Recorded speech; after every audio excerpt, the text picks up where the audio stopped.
Good morning. Good morning, everyone. Welcome to the Moms Interrupted podcast. We're back We're back. for some more, baby. It's Taylor and Natasha here. And today we're going to talk about pets.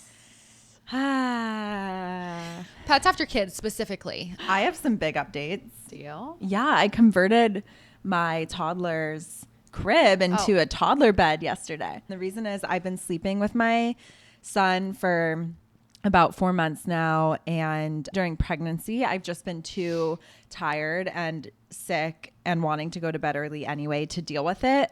And I at first found it very comforting and cute. Sweet. But I do first. think I should start letting my husband back into the room. Unfortunately. Yeah. Relatable. Also, just thinking about baby coming in a few months. Yeah. You read a lot about how big transitions shouldn't be done during big transitions. So I would like to try to space out this one from baby and from potty training and all these other things I'm starting to think about. Right.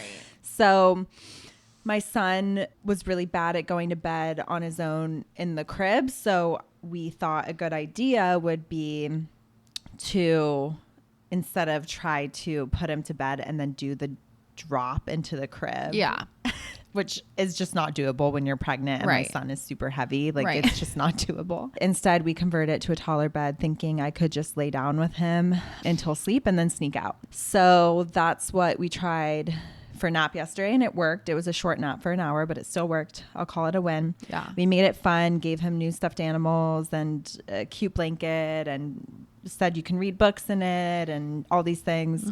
And then we tried again for nighttime, and it really only took 10 minutes for him to go to bed in there. And then he slept all the way till 3 a.m. So it's another win. But again, at 3, I was just too exhausted to go in and repeat the whole thing. So he came back in with us, and I still call it a win. Honestly, if you can get from like 7 or 8 to 3 in the morning, that feels like a win. Yeah. My husband was like, I just don't get why he's waking up. And I was like, but we don't sleep through the night. Yeah. We wake up. Yeah. And he was like, that's true. It's taken me being a mom to like reframe the whole people need to sleep through the night thing. And also it's bringing me back memories of how I would want to go sleep in my mom's bed all the time, even as a young girl. Right. Like I remember that. My mom reminded me that when I had a twin bed, she would come in and lay with me until I fell asleep. And then I still would come up like in the early hours to sleep with her. He's never been a parent before. I've never been a parent before. And it's just a lot of trial and error and becoming softer and softer about these things we were told to believe. Right. I have friends who have multiple kids and their kids all sleep in one bed by choice. Like they all have their own beds, but they all have chosen to sleep together. And it just makes me think about how I sleep with my husband in the bed. I don't sleep alone. Right. Yeah. And it feels weird when he's not there. Right. You know? It does. Yeah. So it's like you said, reframing it and figuring it out what works for you guys and stuff and changing something if it's not working. And then if it is working, then fine. Going with it. Yeah. Yeah. Cool. What about you? It's been a rough week for me. My daughter was sick, not sleeping, not eating. I started school. A lot going on at my household. Sick babies are so brutal. You just forget how brutal it is. And I just started feeling like, oh my God, we're going into sick season and I'm trying to stop breastfeeding. And I just decided to give up because she just wanted to nurse all the time. And I'm just over trying to stop when she really doesn't want to. And try again later when I feel like I'm in a better space mentally. But right now I'm over it. So just figuring it out. I'm just tired. Well, this goes back to our theme, which is reserve the right to change your mind about things. Yeah. And you have to do it when you feel like you're in a space too, and when she feels like she's in a space too. Yeah. And like I don't think she's ever gonna want to stop. I meant more so because she's sick right now. Right. I didn't mean I don't think she's gonna give it up. No. You're definitely gonna be up to it's be gonna be me. I was like, oh, that's nice, Taylor, but like I'm gonna have to cut it off at some point because she just wakes up one day and is like, I'm done. Yeah, like yeah, right. I don't see that happening. Like, we would not have all these classes on weaning if that was the case. If your baby just woke up one day and was like, I'm done. I know. And people having 3-year-olds being like, I can't stop. Which brings me to the whole self-weaning thing is a very interesting concept because like maybe your child's more food motivated. Totally. So like they lean towards food, but like babies inherently, I don't think are thinking in their mind, I'm going to start weaning more. It's more of a like preference and pull. It's just so interesting how different every baby is. Yeah. Because my son, and I've said this before, was not a problem. Right. He was like, cool. Get this 8-ounce baba. Hell yeah. Sign me up. More muffins, score. Yeah. Yeah. Steak, sign me up. I try to pretend to distract her with food and she bats it out of my hand. And he's like, no. And then more. She signs more. We call her Regina George because she's that scene where she finds out that she's been eating the bars that make her gain weight. And then she's like, that's her. That's my daughter in a nutshell. Oh my God. Screaming a lot. But that's what's going on with me. I have a story that will bring us into our subject. Okay, do tell. So today we're going to be talking about pets, specifically transitions with having pets before kids and then what happens when you have kids, trying to balance all of the different responsibilities and new feelings that come up when that occurs. And I had a rough week this week with my dog. No. I adopted my dog from Korea through Dogs Without Borders in Los Angeles. Such a good experience, really good organization. And we love him so much. And he was a COVID dog. We got him in 2020. Mm-hmm. And at the time, my dad was like, don't do it. You know, you want kids soon. Don't do it. I grew up with pets. I've always known I wanted pets. So I just didn't think about it. Anyway, that was a little bit of backstory. I don't know what happened to him before we adopted him, but he has extreme anxiety. And unfortunately, we've learned throughout the years that the only way for the vet to see him and to do stuff with him is I have to put a muzzle on him. I have to give him trazodone before, and then they come out to my car while I hold him and come up behind and give him a sedation shot. Oh my God. And that's kind of been our thing the last 2 years because it's the only thing we figured out works so that he can get vaccinations and get checked and all this stuff. And oh, it's wow. Really, just for like a regular vet visit. This is for regular vet visit for just a normal exam. I have been so many times where they send me home. Stop. Because they're like, he behaves so bad. Oh my God. Tries to bite all of the different technicians. And oh my God. And it's so sad for me too, because I don't know what to do. And it's so overwhelming. Right. And I don't want to hurt him, my dog. And make him sad or stressed. Yeah. And so our protocol now is I'm not going to take him in until it's like totally necessary. Because I don't want to be sedating him this much. So anyway, that's our thing we've got down at my community vet, and he was due for an annual exam, multiple vaccines. Nothing's easy. Nothing's easy. Why can't like things just be easier? By the way, my dog is like really cute, small. He's like so 30, cute. He's 30 pounds and they're like, he's the worst behaved dog we've ever seen. I'm like, really? It wasn't like a pit bull or something? Like, it's Kiko? Kiko. I'm done. God. And okay, so anyway, he's heavily sedated. I'm like, okay, I've done this before. It's going to be in and out, right? So I bring my son, and I didn't bring him shoes.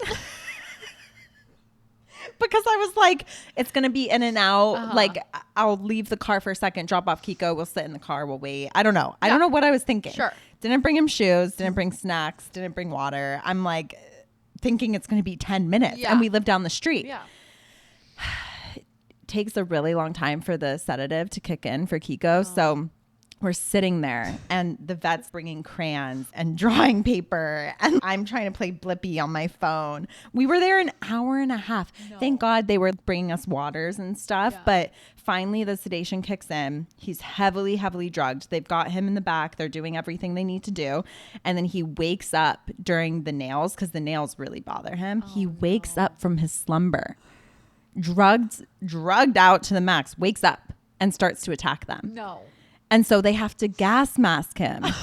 They came out and got my consent, but I was like, he needs a nail trim because we can't do it at home. Okay. He will not. Okay. We've tried everything. What happens if you just like don't trim his nails? I mean, they'd get really That's like neglect. Is it?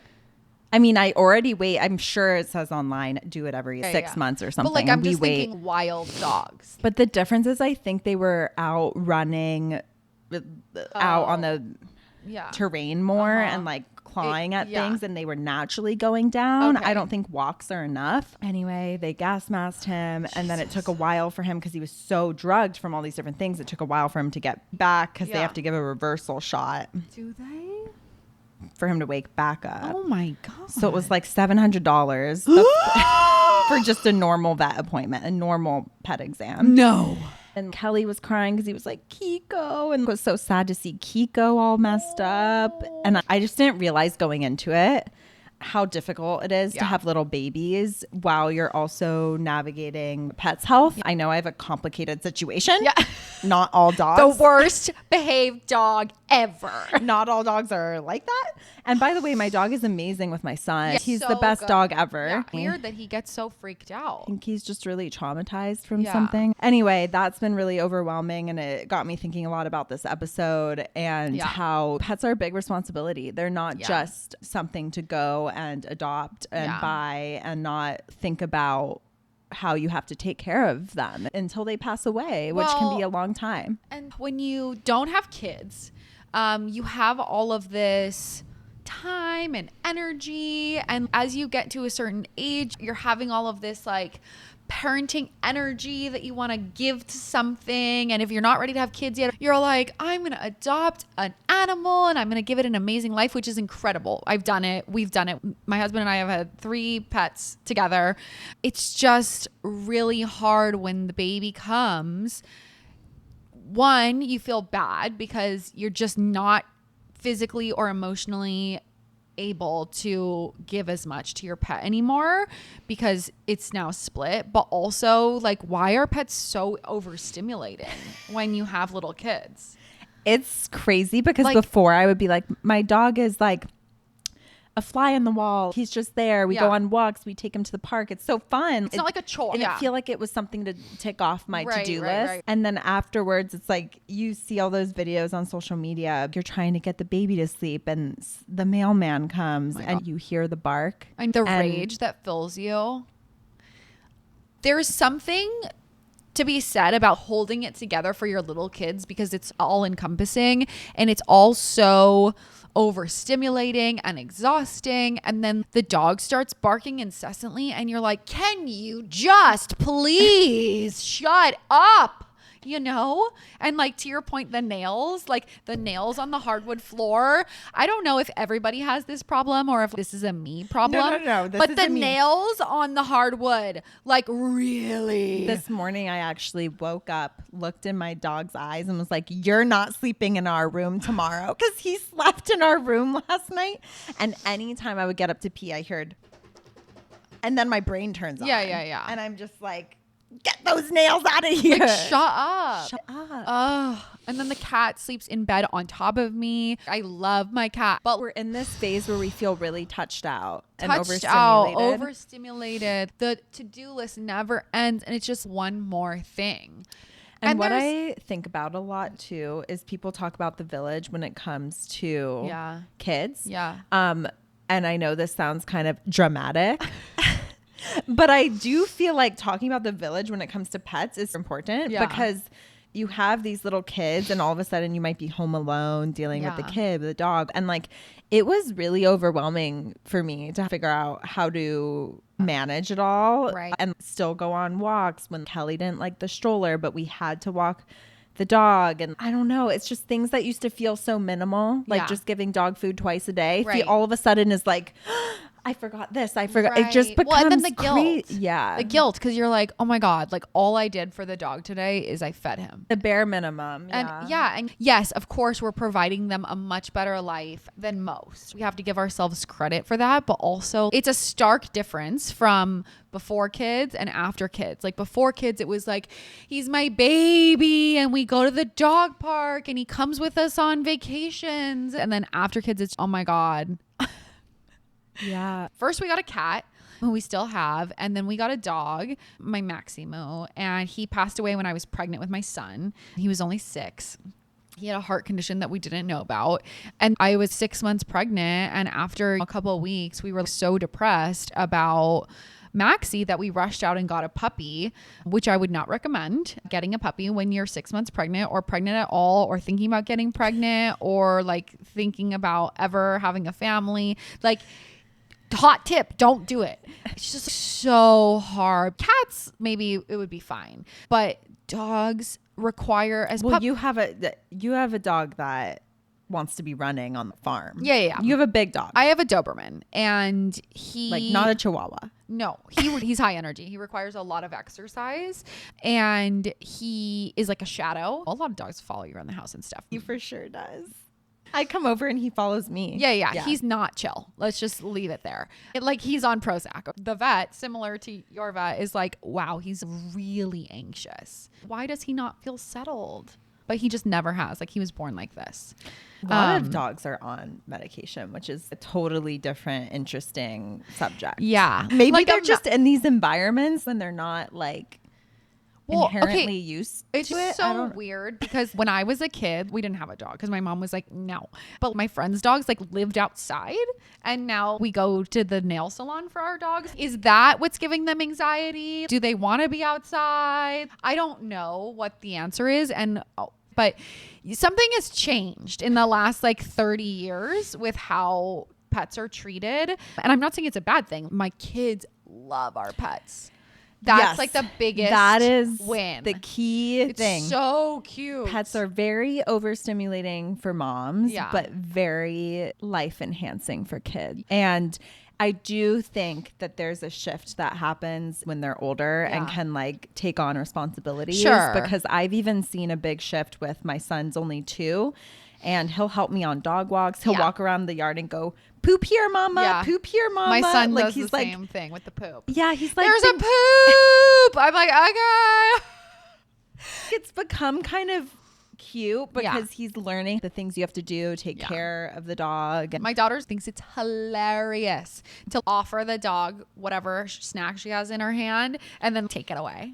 And our dog is so gentle with the kids. Like, that's his best quality. So gentle and so sweet. And he's like an 80-pound huge dog. So you would think he'd not be, but he is. And it's so funny. He chases her around really gently and pretends to try to take it from her, but like so gentle. And then she giggles, ha, ha, ha, ha, and runs away. It's so cute. That's so cute. Yeah. But like, again, a lot of the times it just feels like a chore, and I hate to say that, but it really just like feels a lot of the time like one more thing. Yeah, I think that being a parent is supposed to be a one-person job. Yeah, it's like it becomes one of the household things, which always falls under the woman usually, and then it's like not for me.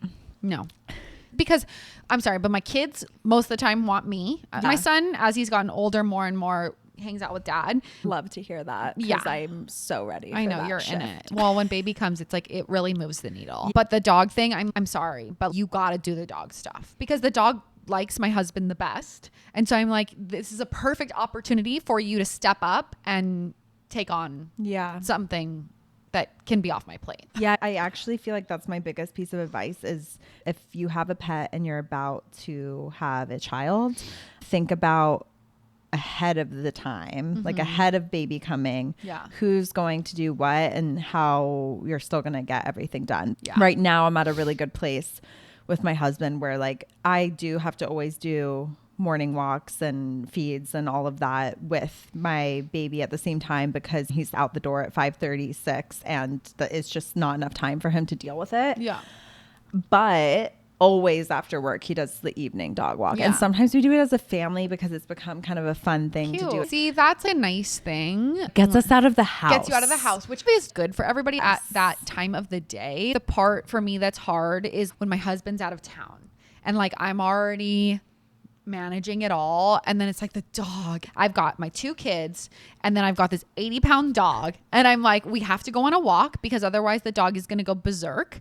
It's just a lot to manage, and I know it's my responsibility as a pet owner and I want to give him what he needs, but it's just a lot to manage. Like 2 things can be true. I can know that it's my responsibility and know that I need to do that and give that to him, and also be like, fuck. Yeah.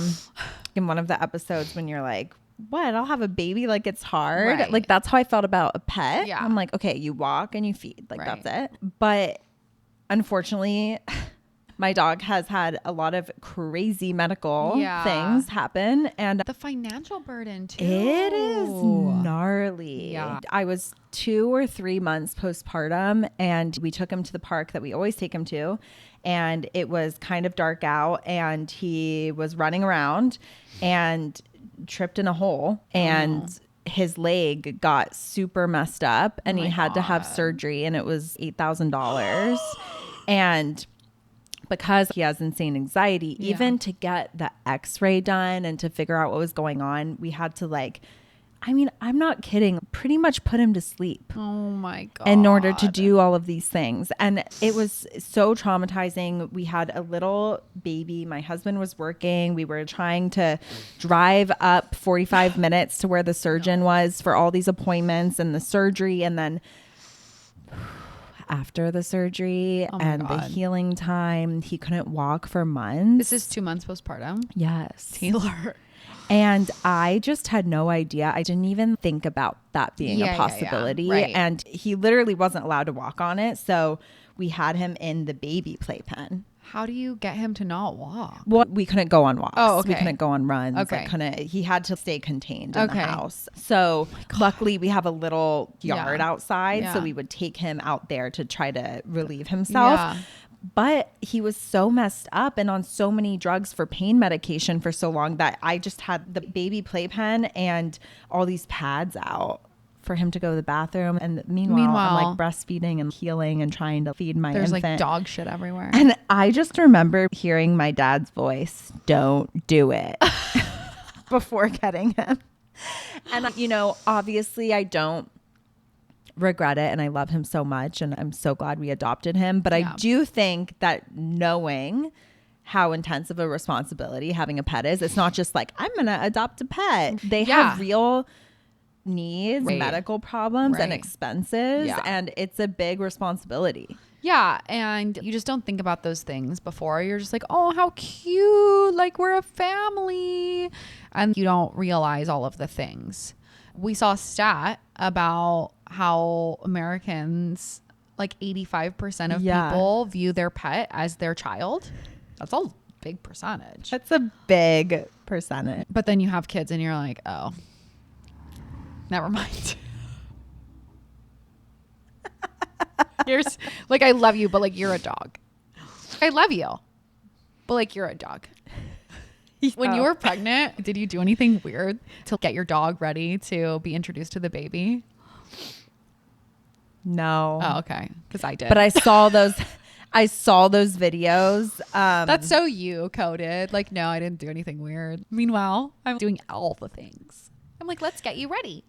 I played videos of babies crying on YouTube before I gave birth so that the pets would get used to a baby crying in the house. That's smart. Is it? I don't know. I think it's a little unhinged. Yeah, maybe. I had my husband bring home a swaddle blanket from the hospital to the dog before we came home. My dog wasn't interested in me either. baby until like he could basically walk. Yeah. Yeah. Until then he would come up and sniff him and then walk away. Yeah. Uninterested. Did you feel like there was ever any jealousy or anything? Not really. No, me either. My cat used to lay on my pregnant belly. Oh, like I have a question about that because someone submitted a question about Mm-hmm. this. Is cat litter not safe for pregnant women? I asked my OB about this. I think the first time I was pregnant and then subsequent OBs because, I've been to like 100. But the risk is toxoplasmosis. Cats can carry it and excrete it in their feces. So when you're cleaning a litter box, you could potentially get exposed to toxoplasmosis, but you have a risk of getting toxoplasmosis from deli meat or uncooked meat too. I think the biggest risk is during first trimester, like most things. But like, did I for sure tell my husband I couldn't clean the litter box when I was pregnant? Yeah.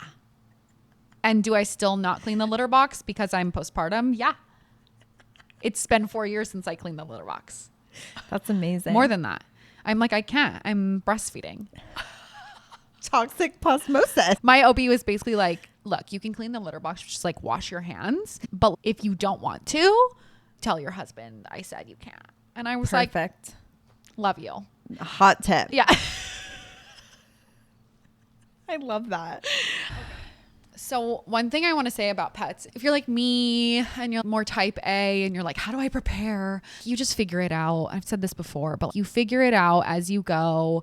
The pets are fine. You're fine. The kids are fine. When I was a kid, my parents got rid of a cat they had because I guess it scratched me when I was a baby. But my mom's dramatic like that too. Like she probably was like, you're out. And like they gave it to their friend. I will say, Yeah. if you want kids, I do think it's important to think about what type of pet you want. Yeah. Obviously a cat scratching, like that happens. Yeah. But when you think about what type of dog you want. Or if you're going to have a snake or something. Yeah.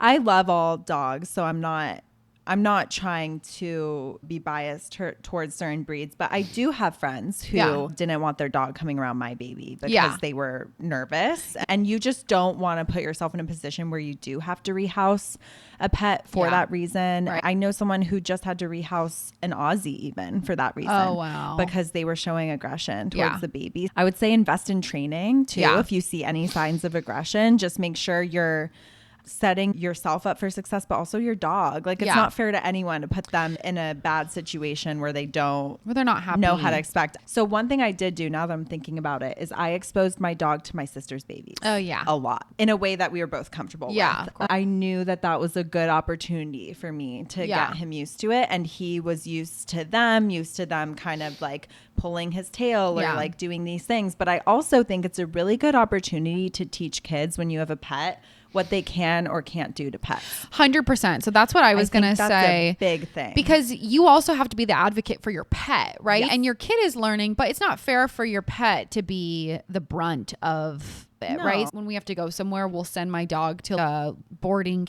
training camp just to like brush up on his training. I had called the guy who runs it because my dog sort of like, not growled at my son, but sort of was showing like a little, I don't know, did something where I was like, ooh. And he was like, hey, you have a Doberman. You don't have a golden retriever. If your kid is climbing on him, you have to give the dog some respect. Like he's just telling you he doesn't like that. And he's like, I don't think it's a sign that he's going to bite anyone or attack anyone. He's like, it's not fair to him that he's telling you that he doesn't like that. Like you have to stand up for him too. And it was a good reminder to be like, okay, I need to protect my dog. I see people out on walks and they'll let their kid be introduced to a dog. You don't know how other people's dogs are around kids in the stroller. If that dog's on a leash or not on a leash, like that stuff freaks me out. No, you really, really have to instill in your kids' minds that they cannot just run up to any dog and hug them. No. We don't say hi to other people's dogs. Yeah. I mean, that's just our house rule. Rather be safe than sorry. Yeah. My sister's friend's daughter, who was about 6 at the time, was walking down to a neighbor's house, saw a golden doodle up at the fence, and oh my gosh, they're so cute. It's a golden doodle, right? Went up to give it a hug, and it made a huge bite gash in her cheek. She had to have stitches. And I think it was just like a really big learning for all of us. It doesn't matter what type of dog. It doesn't matter if it looks like a cute, fluffy dog. And you have such a good point, because what we teach our kids at home and respecting dogs is a big thing they will take out of the house and respecting dogs. Right. Because my dog is not a dog that Kelly, my son, could just jump on for sure. Mine and either. so I've had to really like tell him that. Yeah. And sometimes you have to separate them. They're not understanding. And okay, the doggy is going to go to his own space for now. He doesn't want to be touched right now. It's all about teaching them, like you said, how they can act around them and how to treat them. Yeah. We've had some lessons in our house. Yeah. Kiko, never drawing blood, but just like nipping. And I would never say Kelly deserved it. Yeah. But Right. he was definitely throwing stuff at him and like pulling him. Right. Like being annoying. Different places. Yeah. And that's not okay. Yeah. It's another thing though, to balance and to manage. Yeah. And if I knew what I know now, would I have waited to get a dog? Yes, I definitely would have. The cat, like whatever. Yeah. But a dog, it's a big responsibility. I think the bigger the dog too. I mean, if you have a mini teacup, something rather, that's a hamster. But if you have a dog that needs to go on walks, you already just have so much on your plate. Yeah. I would get a puppy when my youngest is like 5 maybe. Yeah. You That's know? such a cute thing to do. Yeah, it's so cute. I would also love to adopt an older dog because the puppy stage, like I have babies. I don't need more babies. I want to give an older dog a second chance, give him a home. I've never done the puppy stage because Kiko was 1. Oh, well, that's still puppy. It's still puppy, but I never had to do potty training or like any of that stuff that people say is such a headache. Like I can't imagine doing that. I did it when I was pregnant. For me, that was never an issue. I would say once they're not cute little tiny puppies anymore and they're like big dogs, but they still act like puppies until they're like 4 with little kids. I have a 4-year-old dog, an almost 4-year-old son, and a 1-year-old. Not my best decision making there. Yeah. But here we are. You just figure it out. Moms just rise to the occasion time and time again. But yeah, maybe just think about all of these different things before you make the decision. If you've already made the decision, then Godspeed. Yeah. You'll figure it out. Hopefully we gave you some tips then. Yeah. Submit some funny pet stories. If you have any funny pet stories, let us know. I do think it's so good to talk about because I don't know one person who has pets and babies that's like, this is a walk in the park. Right. This is so fun. Everything's the same. It's so amazing. And I mean, maybe if you have a golden retriever or something, but we've heard from so many different friends. You see it on social media. And I think it's important to, like you said, respect your pets, respect your kids by preparing everyone and respect yourself. Know what's coming. Yeah. And it's a little taboo to talk about because people will say like, oh, like you're not taking care of your pet or you're not a good pet parent or whatever. And it's like, no, this is just real life. And these are real things that we've heard from the community and our friends that, you know, people are talking about. And if you feel alone in it, you're not. Yeah. And just think about how many women, I mean, the stat is 20% of women experience postpartum depression, but the stat is actually probably more like 50 because most of it is unreported. Yeah. And so you're dealing with not only, you know, trying to raise a little human the best you can, but you're healing physically and emotionally. And then you have a pet in the mix. Yeah. It's no shocker that it'd be really hard to take care of that pet too. Totally. So protect yourself. And as if you don't have enough on your plate. Yeah. On that note, we'll make sure to post some cute photos of our pets. So maybe we should have a pet psychic on. Ooh. To talk about what our pets think about the kids. That would be kind of cool. Right? Kiko would be like, I hate this. I know. My cat would be like, not another baby. Cats are so funny. And my dog would for sure be like, score. I love this. Because the kids throw the ball and they like give them snacks and love it. I've heard this thing. I don't know if it's true that kids that grow up in environments with pets in the household have a more diverse microbiome. Okay, yeah. I've heard that too. Which I think is pretty cool and makes sense. All these kids be eating poop out there. They be eating poop. Like also makes sense, right? Yeah. I mean, the allergens. Maybe if I had a dog growing up, I wouldn't be sniffling like literally every day of my life. Never know. Never. I won't know. So that's a fun fact though. Yeah. So maybe do it for the microbiome. Yeah. If nothing else. Right. On that note, thanks guys. Yeah. Thanks everyone for listening. See you next time. Next Thursday. Next Thursday. Bye. Bye.